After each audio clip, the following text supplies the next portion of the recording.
आज की कहानी एक नौकर की है जिसका संबंध राजा की पत्नी से होता है। जब राजा को इस बारे में पता चलता है तो नौकर अपनी पहचान छुपाकर एक चर्च में शरण लेता है और वहां काम करने लगता है ताकि अपनी जान बचा सके। लेकिन उसे ये नहीं पता होता कि चर्च की नन्स, जो बाहर से धार्मिक दिखती हैं, वास्तव में एक कठिन और रहस्यमय जीवन जी रही होती हैं, जो अजीब इच्छाओं से भरा होता है। चर्च में प्रवेश करने के बाद उसके साथ अप्रत्याशित घटनाएं घटने लगती हैं, जो न केवल उसकी जिंदगी बदल देती हैं बल्कि उन सभी नन्स की जिंदगी को भी पूरी तरह बदल देती हैं। तो नमस्कार दोस्तों, मेरा नाम आपका नाम। और इस कहानी को शुरू करने से पहले हम स्पष्ट करना चाहते हैं कि ये वीडियो पूरी तरह से मनोरंजन के उद्देश्य से बनाया गया है और इसका मकसद फिल्म की कहानी को समझाना है। हमारा उद्देश्य किसी भी धार्मिक भावनाओं को ठेस पहुंचाना नहीं है। यदि आपको किसी दृश्य या संवाद से असहज महसूस होता है तो हम आपसे अनुरोध करते हैं कि इसे केवल मनोरंजन की दृष्टि से देखें। कहानी शुरू होती है। कहानी की शुरुआत सिस्टर फर्नांडा से होती है, जो अपने गधे को लेकर घने जंगल से होते हुए चर्च की ओर जा रही होती है। चर्च पहुंचने पर दूसरी नन सिस्टर जेनेविव उसके पास आती है और पूछती है, तुम कल रात कहाँ थी? फर्नांडा जवाब देती है, हमेशा की तरह मैं अपने गधे के साथ। लेकिन इससे पहले कि वह अपनी बात पूरी कर सके, दोनों नन्स उसे डांटती हैं और वहां से जाने को कहती हैं। अगले दृश्य में सभी सिस्टर चर्च में सुबह की प्रार्थना के लिए एकत्र होती हैं। प्रार्थना के बाद mother superior sister Maria Fernanda से पूछती हैं, कल रात तुम कहाँ थी? फर्नांडा हिचकिचाती है और फिर कहती है, मैं अपनी जिंदगी वैसे ही जीना चाहती हूँ जैसे मेरा गधा जीता है। इसी बीच सिस्टर जेनेविव को एक पुरानी किताब मिलती है जिसमें एक रहस्यमय चित्र और अजीब अनुष्ठानों का विवरण होता है। ये देखकर वह चौंक जाती है और कुछ पंक्तियां पढ़ने के बाद जल्दी से किताब को बंद कर देती है। दूसरी ओर सिस्टर एलेसांद्रा के पिता उससे मिलने आते हैं और बातचीत करते हैं। वे कहते हैं, मैं तुम्हारे लिए एक अच्छा रिश्ता ढूंढ रहा हूं, लेकिन समस्या यह है कि हर योग्य पुरुष बड़ी दहेज की मांग करता है। एलेसांद्रा जवाब देती है, अगर चर्च के चंदे में थोड़ी कटौती कर दी जाए तो हमारे पास दहेज के लिए पर्याप्त धन हो सकता है। लेकिन उसके पिता इनकार कर देते हैं और उसे अपने करियर पर ध्यान देने की सलाह देते हैं। शादी हो या न हो, तुम्हें एक अच्छा जीवन जीना चाहिए। यह सुनकर एलेसांद्रा दुखी हो जाती है क्योंकि वह एक खुशहाल विवाहित जीवन का सपना देखती है। चर्च में एक रहस्यमय व्यक्ति। अगले दिन तीनों नन्स अपने बुने हुए वस्त्रों को लिए हुए होती हैं। एलेसांद्रा अपने पिता के साथ हुई बातचीत को बाकी दोनों के साथ साझा करती है और वे उसकी स्थिति पर सहानुभूति जताती हैं। तभी वे देखते हैं कि चर्च का एक कार्यकर्ता लूर को उन्हें अजीब तरीके से घूर रहा है। गुस्से में वे तीनों उसके कमरे में घुस जाती हैं, उसका सामान फेंक देती हैं और उसे मारने लगती हैं। उधर चर्च के पादरी फादर तोमासो बाजार में बुने हुए वस्त्रों को बेचने की तैयारी कर रहे होते हैं। लूर को उन्हें रोककर कहता है, मुझे क्षमा करें फादर, लेकिन मैं अब इस चर्च में काम नहीं करना चाहता। फादर तोमासो उसे समझाने की कोशिश करते हैं, लेकिन लूर को मना कर देता है और चर्च छोड़ देता है। राजा का क्रोध। चर्च से कुछ ही दूरी पर एक अमीर जमींदार लॉर्ड ब्रूनो अपनी पत्नी लेडी फ्रांसेस्का से बात कर रहे होते हैं, लेकिन उनकी बातचीत जल्द ही एक रोमांटिक मोड़ ले लेती है। तभी उन्हें कमरे में किसी के आने की आहट सुनाई देती है। घबराकर मसेटो नामक एक नौकर खिड़की से भागने की कोशिश करता है, लेकिन ब्रूनो उसे देख लेता है। ब्रूनो गुस्से में मसेटो का पीछा करता है, लेकिन वह उसे नौकरों के क्वार्टर में खो देता है। दोषी नौकर की पहचान करने के लिए ब्रूनो सभी का दिल की धड़कनें सुनता है ताकि किसी की घबराहट पकड़ सके। जब वह मस्सेटो तक पहुंचता है तो उसे संदेह होता है, लेकिन अंधेरे की वजह से वह पक्की पहचान नहीं कर पाता, इसलिए वह मस्सेटो के बालों का एक छोटा हिस्सा काट लेता है ताकि अगली सुबह उसे पहचान सके। लेकिन मस्सेटो ये चालाकी समझ जाता है और रात में सभी नौकरों के बालों के छोटे छोटे हिस्से काट देता है। अगले दिन जब ब्रूनो सभी नौकरों को लाइन में खड़ा करके उनके बालों की जांच करता है तो उसे सबके बाल थोड़े थोड़े कटे हुए मिलते हैं। इससे वह उलझन में पड़ जाता है, लेकिन उसे एहसास होता है कि अपराधी बहुत चालाक है। गुस्से में वह चेतावनी देता है, अगर मैंने दोषी को पकड़ लिया तो उसे फांसी पर चढ़ा दूंगा। बाद में रात के खाने के दौरान ब्रूनो अपनी पत्नी को चेतावनी देते हुए कहता है, मुझे पता है कि तुम इसमें शामिल हो। अगर मैं उस नौकर को पकड़ लूं तो मैं तुम दोनों को सजा दूंगा। लेकिन फ्रांसिस्का बेखौफ होकर जवाब देती है, तुम कुछ नहीं कर सकते। तभी ब्रूनो देखता है कि फ्रांसिस्का और मस्सेटो एक दूसरे को नजरें चुराकर देख रहे हैं और उसे पक्का यकीन हो जाता है कि मस्सेटो ही दोषी है। भागने की कोशिश। मस्सेटो को एहसास होता है कि उसकी जान खतरे में है, इसलिए वह चुपचाप अपना काम करता रहता है। लेकिन फ्रांसेस्का फिर से उसे लुभाने की कोशिश करती है। इस बार ब्रूनो दूर से उन्हें देख लेता है। गुस्से में वह अपने आदमियों को मस्सेटो को पकड़ने का आदेश देता है। मस्सेटो खतरे को भांपकर भागने लगता है और ब्रूनो के आदमी उसका पीछा करने लगते हैं। वह जंगल में भागते हुए किसी तरह खुद को बचा लेता है। थक कर चूर वह एक गाड़ी से टकरा जाता है जिसे फादर तोमासो चला रहे होते हैं। फादर तोमासो शराब के नशे में होते हैं और उनकी गाड़ी पलटी हुई होती है। अब आगे क्या होगा? क्या मस्सेटो अपनी पहचान छुपाकर बच पाएगा? चर्च की रहस्यमयी नन्स उसका भविष्य कैसे बदलेंगी? जानने के लिए कहानी के अगले भाग है। सभी कपड़े भी नदी में बहते जा रहे थे। ये देखकर मासेट पादरी की मदद करता है और सारे कपड़े दोबारा इकट्ठा करता है। पादरी बहुत प्रसन्न होते हैं और जब उन्हें पता चलता है कि मासेट का कोई घर नहीं है तो वे उसे चर्च ले जाते हैं। पादरी उसे कुछ खाने के लिए देते हैं और कहते हैं, तुम्हें चर्च में बहरापन और गूंगापन दिखाने का नाटक करना होगा, वरना सिस्टर्स तुम्हें बहुत परेशान करेंगी। अगली सुबह पादरी मासेट को सिस्टर मारिया से मिलवाते हैं और कहते हैं, मैं एक ऐसा आदमी लाया हूं जो हर तरह के काम में कुशल है, लेकिन वह बहरा और गूंगा है। इसलिए मैंने इसे यहां लाने का फैसला किया ताकि ये लुड़कों की जगह ले सके। यह सुनकर मारिया उसे काम पर रख लेती है। उस दिन से मासेट चर्च में काम करने लगता है। हालांकि सिस्टर एलेसांद्रा और फर्नांडा को यह पता नहीं था कि मासेट को काम पर रखा गया है। फर्नांडा उसे घुसपैठिया समझकर कुल्हाड़ी लेकर उसकी ओर दौड़ती है और डराने की कोशिश करती है, साथ ही पूछती है कि वह कौन है। तभी सिस्टर एलेसांद्रा वहां आ जाती हैं और मारिया उन्हें समझाती हैं कि वह नया माली है जिसका नाम मासेट है और वह बहरा और गूंगा है। यह सुनकर फर्नांडा उसे छोड़ देती है। कुछ समय बाद सिस्टर मारिया और एलेसांद्रा बात कर रही होती हैं, जहां मारिया बताती हैं कि वे जो कपड़े बुन रही थी उन्हें डाकुओं ने छीन लिया जब पादरी उन्हें बाजार ले जा रहे थे। मुझे खेद है कि तुम्हारी सारी मेहनत बेकार चली गई, लेकिन अब से हम और लोगों को बुनाई में मदद करने के लिए बुलाएंगे ताकि कम समय में अधिक कपड़े बना सकें, वे कहती हैं। इसके बाद एलेसांद्रा को एक बुजुर्ग नन वायो के साथ कपड़ों पर काम करते देखा जाता है, लेकिन बुनाई के दौरान उनका फ्रेम टूट जाता है।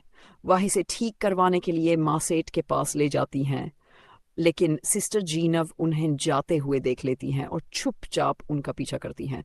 मासेट फ्रेम की मरम्मत करता है और इस बीच एलेसांद्रा गुस्से में कहती है कि वह चर्च में नहीं रहना चाहती और नहीं कढ़ाई का काम करना चाहती है। वह बाहर जाकर अपनी जिंदगी खुलकर जीना चाहती है।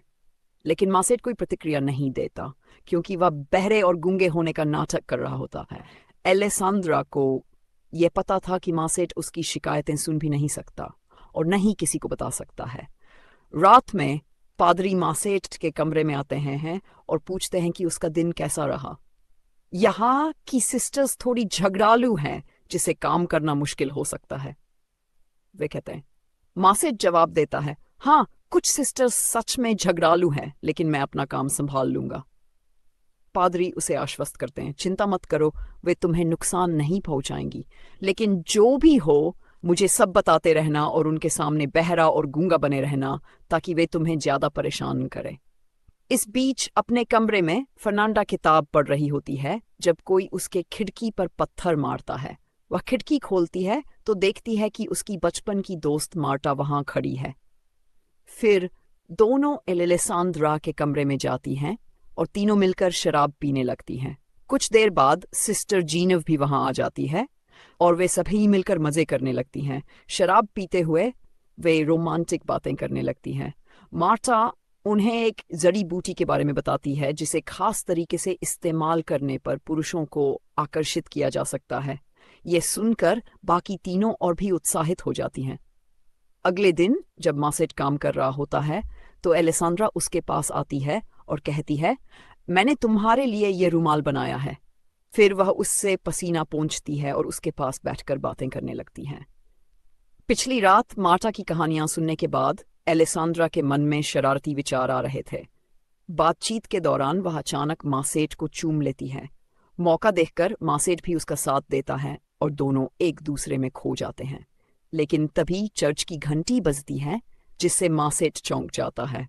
एलेसांद्रा जल्दी से खुद को संभालती है और प्रार्थना के लिए चर्च की ओर भागती है। प्रार्थना के दौरान फर्नांडा देखती है कि एलेसांद्रा के रुमाल और नाखूनों पर मिट्टी लगी हुई है। अगले दृश्य में जीनव और फर्नांडा कपड़े धो रही होती हैं जब एलेसांद्रा खुशी से वहां आती है। कल रात बहुत मजेदार थी। फर्नांडा पूछती है, तुम यहाँ क्या कर रही हो और तुम्हारे कपड़े इतने गंदे क्यों हैं? एलेसांद्रा जवाब देती है, मैं नए माली की मदद कर रही थी, इसलिए मेरे कपड़े गंदे हो गए। यह सुनकर दोनों को संदेह होता है क्योंकि एलेसांद्रा आमतौर पर कोई काम नहीं करती थी, लेकिन चतुर फर्नांडा को शक हो जाता है कि वह कुछ छुपा रही है। बाद में फर्नांडा और मार्टा जंगल में उस खास जड़ी बूटी की खोज करती हैं। वे इसे उबालकर एक तरल तैयार करती हैं। मार्टा फर्नांडा की आंखों में इस द्रव की 2 बूंदें डालती है और उसकी उंगली पर छोटा सा कट लगाकर खून उसके गालों पर मल देती है। उन्हें पता नहीं होता कि जीनव छिपकर यह सब देख रही थी। इसके बाद फर्नांडा और मार्टा मासेट के कमरे में जाती हैं। फर्नांडा चाकू निकालकर उसे धमकाती है और दोनों उसे बहलाने की कोशिश करती हैं। मासेट पहले तो उलझन में पड़ जाता है, लेकिन जल्द ही वह खुद पर नियंत्रण खोने लगता है। तीनों एक साथ एक अंतरंग पल बिताते हैं। बाद में फर्नांडा और मार्टा बाहर निकलती है, लेकिन जीनव उन्हें रोककर पूछती है, तुम दोनों यहाँ क्या कर रही थी? वे बहाने बनाकर चली जाती है, लेकिन जीनव को शक हो जाता है कि वे कुछ छुपा रही हैं। अगली सुबह मुख्य पादरी बिशप चर्च का दौरा करते हैं और पादरी तोमासो और मारिया उनका स्वागत करते हैं। इस बीच मासेट एलेसांद्रा के कमरे में घुस जाता है और वे फिर से एक साथ हो जाते हैं, लेकिन इस बार सिस्टर वायो कमरे में आ जाती हैं। मासेट घबराकर बोल उठता है, जिससे उसका गूंगे होने का झूठ उजागर हो जाता है। एलेसांद्रा चौंक जाती है। हालत को संभालने के लिए वे जल्दी से वायो को मदद देते हैं, जबकि मासेट खिड़की से बाहर निकल जाता है। सौभाग्य से वायो बहरी थी और कुछ समझ नहीं पाई। अगले दिन जीनव मासेट को आराम करते देखती है और उसे आकर्षित करने के लिए वही जड़ी बूटी तैयार करती है, लेकिन इस बार वह इसे आंखों में लगाने के बजाय पी जाती है और फिर खून को अपने गालों पर मल देती है। तभी एलेसांद्रा मासेट के कमरे में प्रवेश करती है, तुमने मुझसे झूठ क्यों बोला? लेकिन तभी जीनव आ जाती है। एलेसांद्रा जल्दी से छुप जाती है और मासेट जड़ी बूटी के असर में जिन्हें भी अजीब हरकतें करने लगती है, लेकिन फर्नांडा के आने की आहट सुनकर वह जल्दी से वहां छिप जाती है जहां पहले से एलेसांद्रा छिपी होती है। जब दोनों आमने सामने आती हैं तो चौंक जाती हैं। इसके बाद फर्नांडा कमरे में आती है, चाकू दिखाकर मासेट को डराती है, उसके हाथ बांध देती है और आंखों पर पट्टी बांधकर उसे जंगल की ओर ले जाने लगती है। इधर एलेसांद्रा और जेनेव चुपके से उसका पीछा करने लगती हैं। जब वे जंगल के बीच पहुंचते हैं तब तक रात हो चुकी होती है। वे देखते हैं कि जंगल के बीच आग जल रही है और वहां कई लड़कियां बिना कपड़ों के नाच रही हैं। पास में ही मासेट को भी बांध कर रखा गया था। ये देखकर एलेसांद्रा धीरे से कहती है, ये लोग क्या कर रहे हैं? जेनेव जवाब देती है, मैंने एक बार एक ऐसे अनुष्ठान के बारे में पढ़ा था जिसमें कुछ लड़कियां इंसानों की बलि देकर चुड़ैल की शक्तियां हासिल करती हैं। अब हमें पता चलता है कि फर्नांडा हर रोज गधे के बहाने यहाँ आती थी, लेकिन असल में यह अनुष्ठान करने के लिए आती थी। अब मार्ट भी इस योजना में शामिल हो चुकी थी। मार्ट और फर्नांडा मासेट की बलि देने ही वाली होती हैं कि तभी मासेट डर के मारे बोल पड़ता है, मुझे छोड़ दो। ये सुनकर वे चौंक जाते हैं क्योंकि अब उन्हें पता चल जाता है कि मासेट गूंगा बहरा नहीं है। इधर नशे के असर में जेनेव भी अपने कपड़े उतारकर उन लड़कियों के साथ नाचना शुरू कर देती है। ये देखकर सभी लड़कियां डरकर वहां से भागने लगती हैं। मार्ट गुस्से में आकर जेनेव से झगड़ने लगती है कि वह यहाँ क्यों आई है। उसी समय फर्नांडा मासेट की बलि देने ही वाली होती है कि तभी एलेसांद्रा वहां पहुंचकर फर्नांडा से चाकू छीन लेती है और मसेट को बचा लेती है। उधर जेनेव और मार्ट के बीच लड़ाई शुरू हो जाती है और जेनेव मार्ट को डंडे से मारकर बेहोश कर देती है। फिर वह जल्दी से मार्ट के कपड़े पहनती है, गधे को पकड़ती है और चर्च की ओर भाग जाती है। चर्च पहुंचकर जेनेव जोर जोर से चिल्लाने लगती है, फर्नांडा एक चुड़ैल है। आवाज सुनकर फादर बिशप बाहर आते हैं तो जेनेव उन्हें सब कुछ बता देती है। तभी फर्नांडा, एलेसांद्रा और मसेट भी वहां पहुंच जाते हैं। एलेसांद्रा अपनी सफाई में कहती है, ये झूठ बोल रही है, इसने आज वह जड़ी बूटी ली थी और नशे में बकवास कर रही है। लेकिन जेनेव कहती है, नहीं, मैं झूठ नहीं बोल रही हूं, ये सब एक साथ मिले हुए हैं और ये दोनों उस माली के साथ अंतरंग भी हो चुकी हैं। ये सुनकर फादर बिशप मरिया को बुलाकर पूछते हैं, ये सब क्या हो रहा है? तभी फादर टोमासो भी मरिया के कमरे से बाहर आ जाते हैं, जिसे देखकर सभी चौंक जाते हैं। अब फादर बिशप को समझ आ जाता है कि चर्च में अब तक क्या चल रहा था। अगले दिन फादर बिशप सभी को उनकी गलतियों की सजा सुनाते हैं और उन्हें भगवान से माफी मांगने के लिए कहते हैं। फादर टोमासो को सबसे बड़ी सजा दी जाती है क्योंकि उन्होंने अपने पवित्र पद का गलत फायदा उठाया था। उन्हें एक ऐसे आश्रम में भेज दिया जाता है जहां केवल पुरुष ही रहते हैं। मसेट को फिर से लॉर्ड ब्रूनो के हवाले कर दिया जाता है, जहां